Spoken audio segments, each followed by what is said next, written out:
If you notice your self-inking stamp impressions are getting light, it probably means the ink pad is getting low.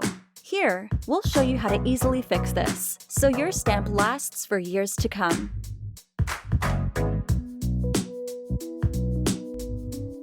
First, push the stamp down and press the red buttons to lock it in place. Then, with the back of the stamp facing you, push the ink pad out. Grab the pad by the edges, flip it over, and reinsert it back into the stamp. Push the stamp down slightly to release the lock, and then it's ready.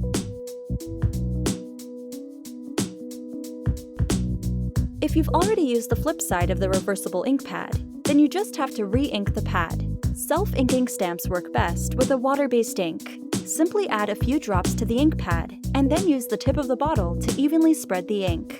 Let the ink settle for a couple of minutes before putting the pad back into the stamp. After this, your stamp is good to go. Prolonging the life of your self-inking stamp is really that easy.